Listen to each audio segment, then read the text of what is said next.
So we're here with Sherry Turkle, and welcome. It's your first time at Wisdom 2.0. It is. And she's flew in from Boston, I think, yesterday? Yeah. Yesterday. So you've been able to see a number of the other sessions that we've had?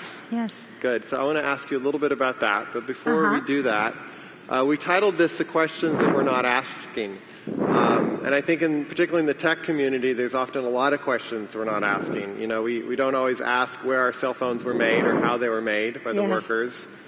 We don't always ask the kind of toxicity that they end up having onto the environment, or the conditions of the workers who create all these gadgets that we use and throw away. But we also don't ask a lot of questions about how the technologies impact our communication and us socially and our family life and our personal life. That's my day job. That's your day job. So I'm really happy that you're here to be able to address some of these things, because it feels like if we don't, we're not really having a full, genuine conversation. And so yesterday was a lot on a lot of the tech innovators and creators. And we're with you in part to try to explore what are those questions that we're not asking, and can we begin to identify those, and can we begin to look at what a more harmonious partnership with technology might look like. Great. So I'm curious to hear from you initially. What are some of the primary questions you feel like we're not asking and that are important to ask in order for creating a sane, healthy culture? Well, let me just begin with a question we're not asking that just came up last week. I was called by a reporter from the Wall Street, which is fresh in my mind. I was called by a reporter from the Wall Street Journal who said they wanted comments on a series of stories they were doing on robot teachers. Robot teachers. Okay. Robot teachers. I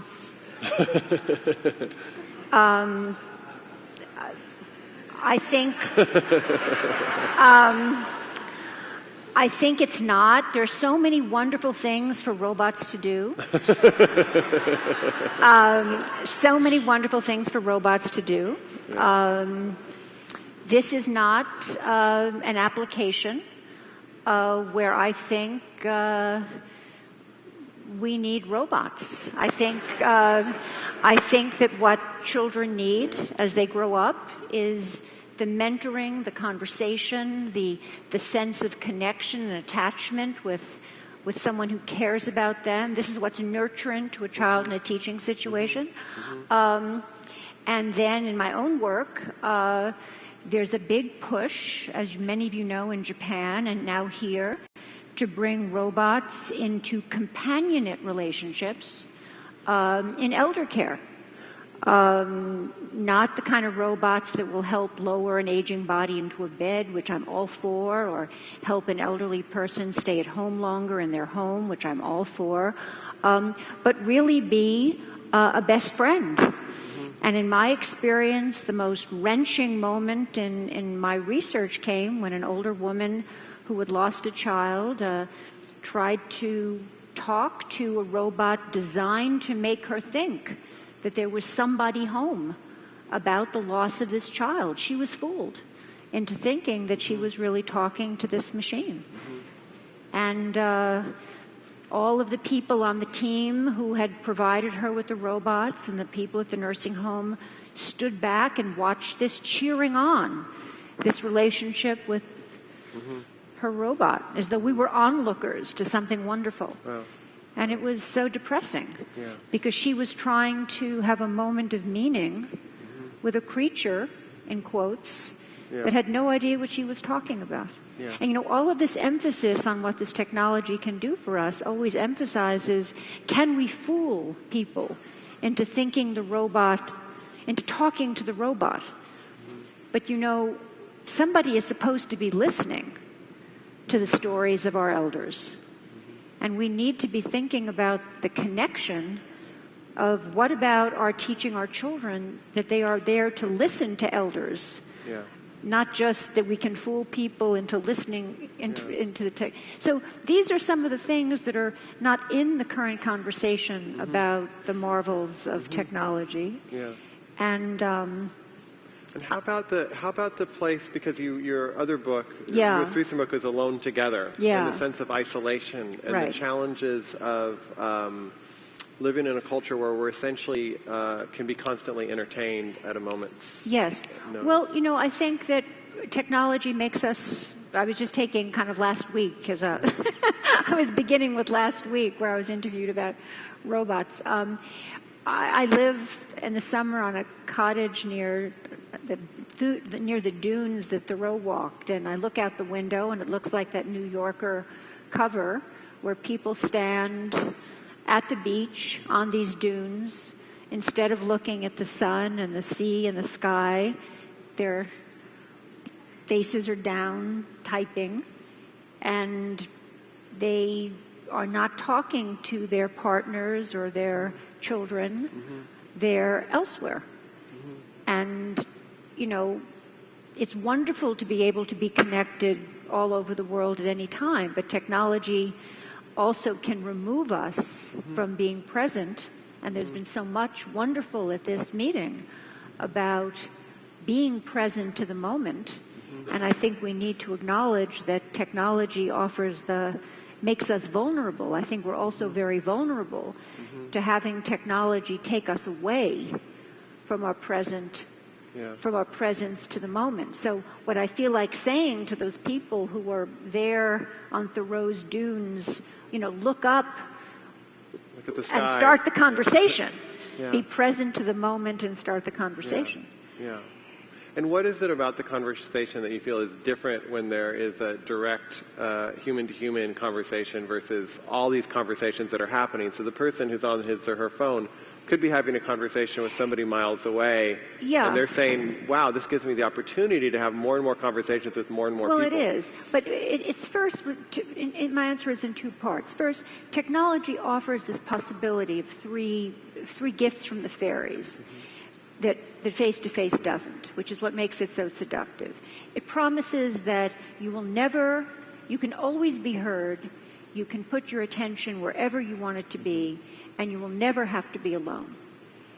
And that's what makes it so compelling. So before we say, well, what's the difference between, the face-to-face, is that actually I really can't just now put my attention wherever I want it to be. I'm really present in the moment here now, and people tell me that's what's wrong with conversation, because it offers these constraints.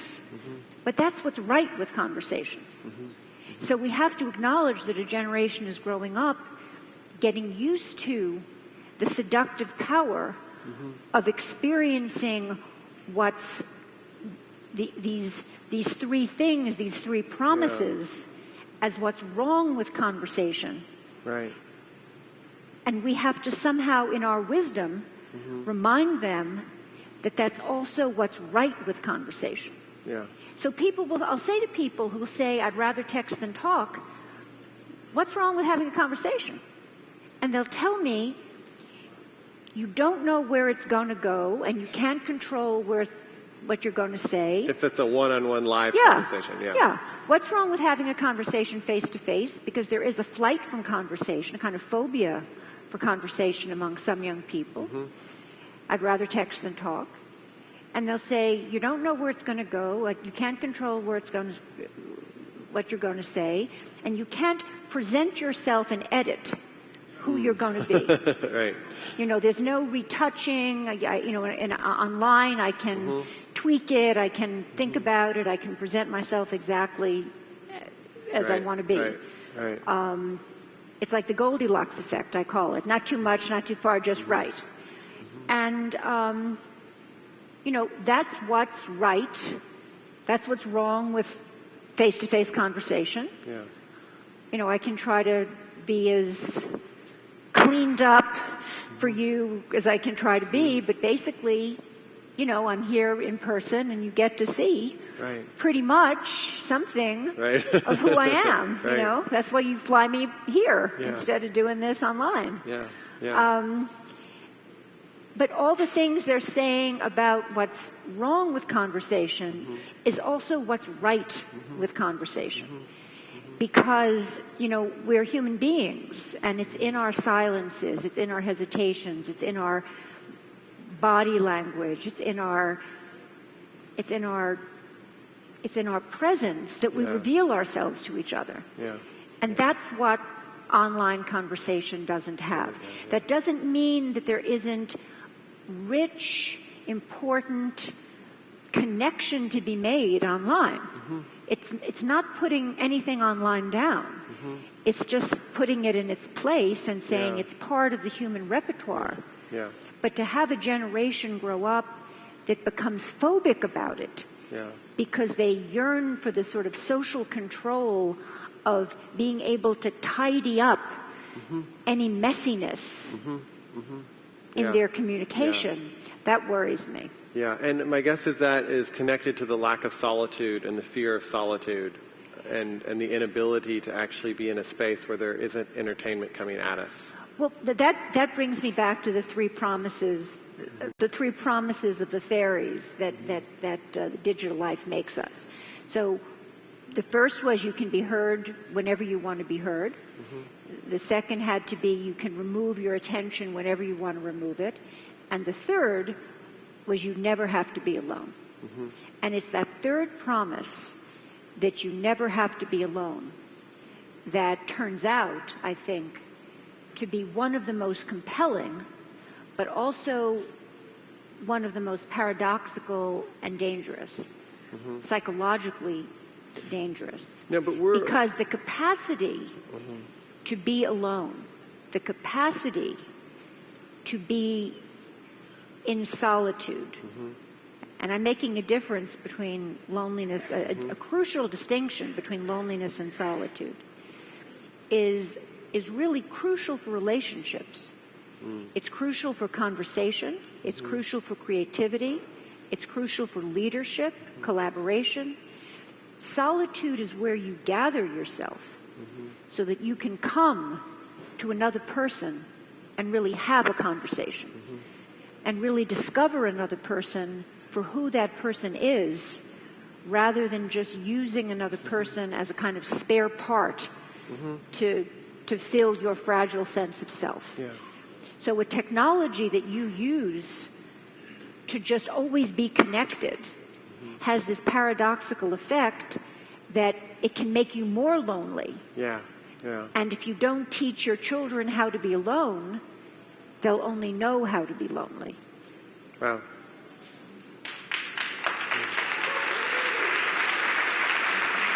So I have a lot of friends in the tech world. Excuse me? I have a lot of friends in the tech world. And I can hear part of their voice saying, well, you know, we create these social networks, we create these phones, we create these things. We don't tell people to use them all the time. We don't tell people that they shouldn't have solitude. We just create these forms of communication, whether it's Twitter or Facebook or something, that people to choose to use however they wish to use them. And we're breaking down barriers of communication, such that in the past you would have 3 major news networks determining your news. Now we can get information without going through the major corporations. We can get it directly. And that people use things as however they want to use them. Teens use them however they want to use them. And the technology is essentially neither good nor bad. It's just a tool. I agree. You agree? No, I agree. I think the question is, you have to then understand, and that's why in the beginning when you were introducing me, I said that's my day job. Yeah. You create a technology, and then it's very seductive. This one turns out to be super seductive. That's why I call these 3 things it offers the kind of gifts of the fairies. You know, it's, my God, I never have to be alone. Whoa. Yeah. You know, I can be heard whenever I want to be. Whoa. You know, I can put my attention wherever I want it to be. Whoa. Right. Whoa. You know. Right. But then you have to say, you know, we're very vulnerable to that. Yeah. We're very vulnerable to that. Yeah. And then with vulnerability comes, with that vulnerability comes a price. And I think it's very natural that this technology came to us. We tried it out. We were utterly charmed. sometimes I say, like young lovers, we didn't want to talk about it too much because we thought that talking about it would spoil the romance. Yeah. Kind of like, like I don't want to talk about this. I could spoil something, But we've had some practice now. Yeah. And I think we've had time to see that our kids don't talk as much at the dinner table. We don't talk as much at the dinner table. We're struggling to not do our email at dinner. That's what my work is about. We're struggling not to do email at the park and watch our kids on the monkey bars. Yeah. Accidents are up at playgrounds. And the reason those accidents are up at playgrounds is that parents are on their phones. They're not present. That's the variable that's changed. People do text at funerals, and when I do emails at funerals, and when I texting and stuff, and when I interview them about why, they say it's boring, the funeral. And I should say it's all different religions, so it's kind of an interdenominational texting thing. But that's a very interesting comment. It's boring because it's not so. It makes us ask the question: what were we doing before when we didn't text at funerals, and it was still boring, but we showed our children that we sat through the boring bits anyway. And I think we were saying something about being part of a community where we sat through the boring bits. And what did that mean? And now I think we don't feel we have to sit through the boring bits. Because when I interview businessmen who text at corporate board meetings, they say the same thing as the people at the funerals. Here's a quote, I belong to a tribe of one. I know best what's good for my tribe. I'm working through the whole meeting. I know best where to put my time. Now, that's not so different from the people who say, I don't want to sit through the boring bits. But, I guess I'm arguing that we've had time now to see that, and to make some kind of judgment. Well, do we want to teach our children that life actually is better lived with some boring bits? Because that puts us in a certain kind of community where we tolerate the boring bits in each other and don't feel we need to perform for each other as though we don't have any boring bits. Right. Because that's the trouble with online personas. I mean, the trouble. That's the distortion of your online persona. You only put down the fascinating bits. And that's why people are so jealous of each other's online persona. Everybody's skiing and at parties and falling in and out of love, and it's so depressing. And because who's going to put down the boring bits? And that's why people learn to have an online presence that has, not to mention this is going to be archived forever. So that is dizzying. And it in both in our personal lives and in the workplace, we sort of learn to tidy up. We learn to tidy up our lives in ways that so what are we losing? Are not healthy. What are we losing, do you feel like? So if I'm let's say really uncomfortable with direct human-to-human contact, I would definitely have friends who say, it's just not my mode. I prefer text. I prefer computer. Let me live as I want to live. I'm just not into this human thing. Like, I can do it for a little bit, but it's just not my mode, And yet what I think you're kind of saying is that there is this depth and this vulnerability within the human-to-human mode that actually allows for a real connection to happen, that if we're not going towards and if we're continuing to run away from, there's something that we're missing. Would that be true? Or there's yes, I mean, I think the easiest way to say what we're missing is really just to do the simple thought experiment of look at why we all came here. I mean, it's really been a privilege to come here. And why didn't we do this online? It's being streamed, by the way. What? It's being streamed, by the way. Well, let me say to the people to whom this is being, and now I'm speaking to those people of you to whom it's being streamed.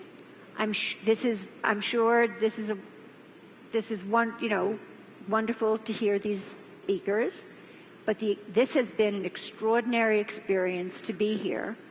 I have had conversations that have been extraordinary conversations. Yeah. And people are here for a reason, because they are experiencing other people in a community where they want to be here in this community, present in this community.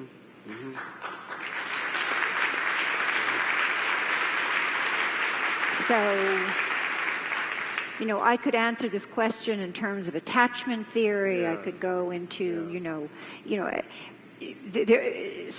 but at the simplest level, I think we have to think to the experiences of when we want to come together, and when we when we go to great lengths to come together. Yeah.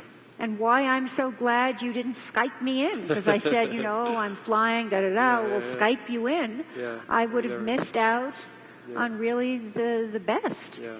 But, there are other things. I mean, it's in conversation that we learn to negotiate, that we learn to bend to each other, that we learn to read faces, read expression. The subtle play of voice and body and language and eye movement. I mean, we learn to be human beings in the ways that we, when even little things are off about this, we recognize someone as stiff and not comfortable, and we don't feel as at ease and as trusting in their presence. And most of all, I guess, sometimes I like to say to my students, if you remember one thing that I'm teaching you this year, remember this. If you remember one thing that I say, remember this. We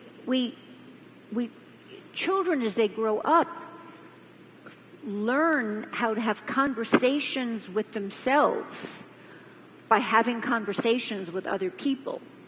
I mean, you learn self-reflection. You learn habits of self-reflection by having conversations with other people. Missed not having the opportunity to have conversations with other people are missed opportunities to learn to have conversations with yourself. And these opportunities for self-reflection are the bedrock of human development. And to just say, oh, well, we will just dispense with that, we'll just, we'll accomplish that in messaging is simply not, I'm not persuaded that can happen. Now, that does not mean that messaging is not a wonderful, powerful, interesting, fun, incredible, emotionally sustaining, thing to do. Powerful. I mean, it doesn't put anything about messaging down. It just puts it in its place as one thing we've invented that's now in the human repertoire. And, but that's not the place it takes in the development of a child. And one of the things that I think it's important to watch out for is what I call the pass back, which is, the kid's in the back seat of the car, and you have this almost universal gesture now, which is pass back the phone. The shiny object that'll shut the kid up. And that is one of the things that we're not talking enough about. Yeah. So when we titled this "Things We're Not Talking About," in my mind, mentally, in my mind, I was thinking, I want to make sure I talk about this. Kid, backseat, pass back. Yeah. So it seems to me that there's this way in which when I'm together with you, when I'm together with somebody in person, there's a way in which I have to be seen.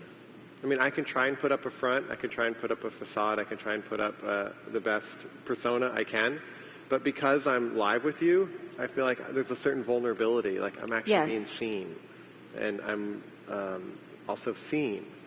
And it feels to me like with kind of this next generation that's a more and more uncomfortable experience. Yes. To actually receive somebody in, to take them in, and to be taken in by somebody.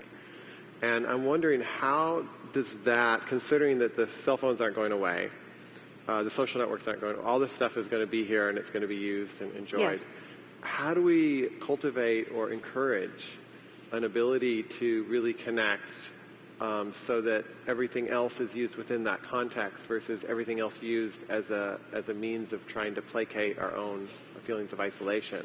So how do we bring about this other kind of quality of, in my kind of words, it's actually a vulnerability and a seen and being seen capability within a context of young people who are saying, there's nothing wrong here, right? I have my phone, I have my friends, this is just how we communicate. And yet there is this capacity that I think you're touching on that's essential to create any kind of healthy, sane culture, which is if we can't be present with one another, how are we going to have compassion? How are we going to have empathy? How are we going to have real communication? How are we going to be able to deal with conflicts? And so what does it look like within this digital age to support that or bring that in? Do you have a sense of what, if you had some other fairy dust, how you would sprinkle that? Well, I think that's what I've been here, this is the first time I've attended Wisdom, but I could see how this could get pretty addictive, because I think that, I think that what I've heard here are people who sense that they want to be part of a future that makes a course correction. Mm-hmm. I see this as a very aspirational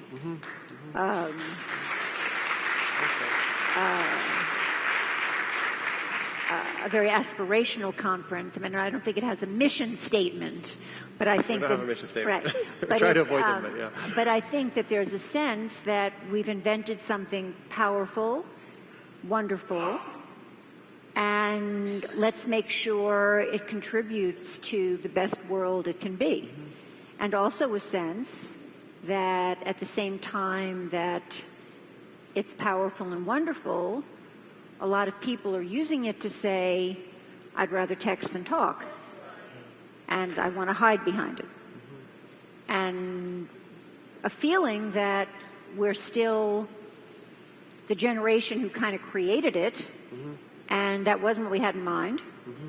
and we can do something about it. So what I love about the energy here is that it's not, it's going to take over, the robots are taking over, the robot teachers are great, yada, yada, yada, yada. It's just like, okay, roll up sleeves, let's really do something that makes the best of this. Yeah. So I'm filled with ideas. Okay. I'm filled with it. Because some of the leaders of tech would say, we envision the same world. We envision the what? We envision the same world where there can be authentic, direct, human-to-human contact, and that there can also be this other digital domain. Well, I think that's naive. You do? I think it's naive to think that this technology does not. I like to say that technology doesn't just change what we do; it changes who we are. I think that. To create something this powerful and think that it just kind of rolls along and doesn't really get to us is not taking seriously the power of what you've created. Mm-hmm. Way before Marshall McLuhan, Winston Churchill says, we make our buildings and our buildings in turn make and shape us. Yeah. And I think he knew what he was saying. We've made this technology, and this technology is making and shaping us. Mm-hmm. But as it does so, we don't have to be passive in the process. We made cars, but then we said, okay, what about rules of the road? Okay, what about airbags? Okay, what about seatbelts? Okay, what about, we created an environment that made our cars, more comfortable for us. And I think we can create a culture around, let's just say, technologies of mobile connection that will make it more comfortable for us. Privacy, in the area of privacy. Yeah. I'm on the advisory board of a company called Scruples that creates a privacy environment that is more comfortable for us because, quite frankly, I don't think that you can have intimacy without privacy. I don't think you can have democracy without some kinds of privacy. I think you need a kind of sacred space around the individual where you feel safe before you can have democracy and privacy. And I think we need to think about the relationship of intimacy and democracy to some forms of privacy. I think there needs to be an international conversation about that. Everybody won't have the same idea, but I think we need to think about that. So, and I think we need, for example, to think about dinner. I think we need to think about creating a sacred space at dinner. You can't encourage conversation in your children if they don't have an experience of dinner as a device-free zone. Cars. There's no reason for devices in cars. You're in the car, you're not driving, you need to be able to spy on your children and hear what's on their mind during that car ride. But that idea can't be introduced when the child is 10. That just from the get-go, that idea that there need to be places where there are that are for conversation. At work, there need to be places and spaces, and this doesn't mean that you don't have a culture that's filled with digital technology. There need to be places and spaces where that are kind of device-free zones where people can give their full attention to each other. Yeah. Because kids are growing up, and this is what I see in my research, without ever having had that feeling of full attention. Wow. So there's a lot you can do. And these are just very simple things, because if you don't ever have, there are two things that come in. You get I share, therefore I am in this new culture, and you get I'd rather text than talk. And the combination of I share, therefore I am, if you feel that you never have a thought or feeling unless you share it, and I'd rather text than talk, and the combination of those two new ways of thinking for the young generation really leads to a crisis in an ability to collaborate, an ability to lead, because a leader really needs to feel that he has an idea before he shares it. I mean, we look for the core of a person, the center of a person. It leads to problems with engagement. I mean, it leads to, in business as well as in personal life. Yeah. You need to do something about this. Yeah. And I think it's very much in our power to create corporate cultures and cultures at home that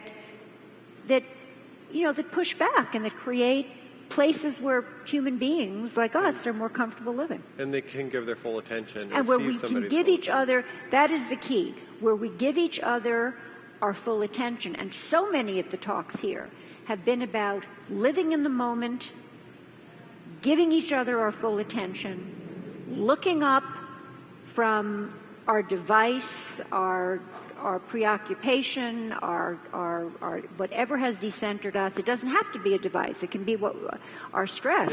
Yeah. And say it doesn't have to be a device. It's technology neutral. And saying, you now have my full attention. Yeah. And so I don't see this as being just about technology. I see it as being about reclaiming attention, reclaiming conversation, reclaiming the self, and in my mind, reclaiming the value of the boring bits. Because the boring bits are it's in the boring bits that we discover each other, that we discover nature, that we discover that the boring bits are not boring at all. Yeah. Well.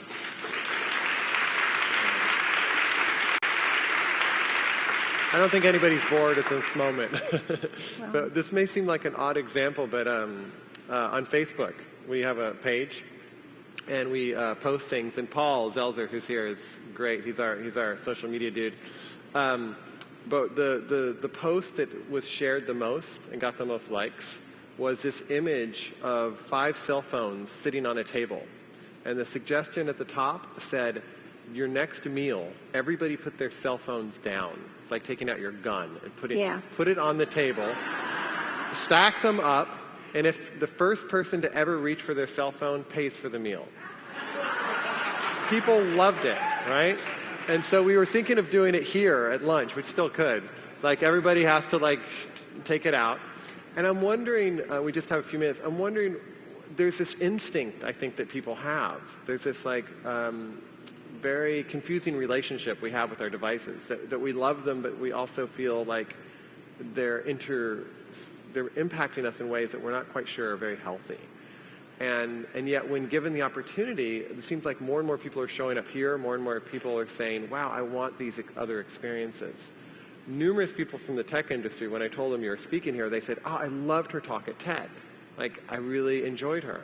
And these are people who are very engaged in technology.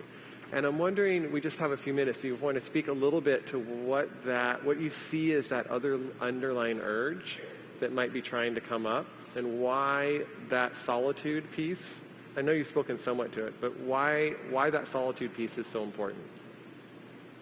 Well, I think it's why I feel this conference is aspirational. I think we sense that we've created something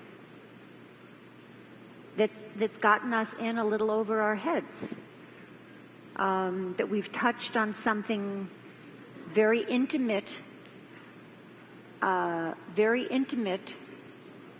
that's really changing the nature of who we are.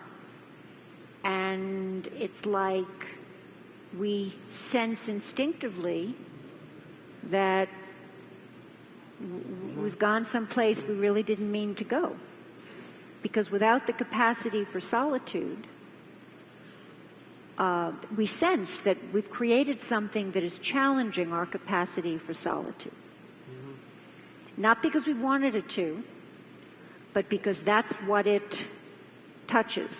I have a sort of funny, sad story. I was on Terry Gross Fresh Air. This is like a life aspiration. And I showed up at the studio and I'd forgotten my cell phone. And I panicked. I absolutely panicked. They bring me into the studio and they were going to say, take away your cell phone anyway. And I panicked that I didn't have my cell phone. I'm about to be on Terry Gross. Why did I want my cell phone? I mean, I was not going to call, and it wasn't like I was going to call for a lifeline. This wasn't like... It was absolutely... And it reminded me, I mean, unless you think I'm the Mother Teresa of this, it reminded me how deeply the feeling of that I am not completely in my body sense of myself, I'm not completely all here unless I have my phone. And I think people are starting to get a little freaked out by that. Because trust me, on Terry Gross, I had no one being interviewed by Terry Gross, like with my Lifetime Achievement Award. There was no one to call, right? She deserved my full attention. Yeah.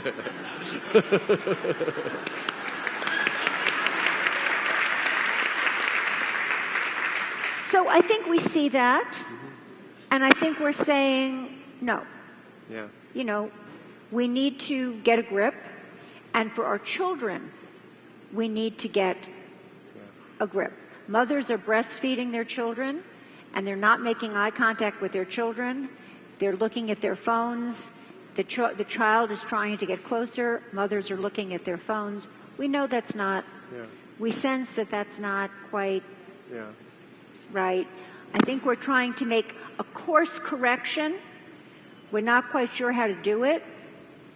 And I think what I feel the energy here is about is trying to recapture what I'm calling recapturing and reclaiming solitude, recapturing the necessary conversations to make that possible, reclaiming conversations, the necessary conversations that will make that possible. I think this is a thrilling venue to start that off, and I think it's going to happen. Thank you. Thank you. Thank you so much.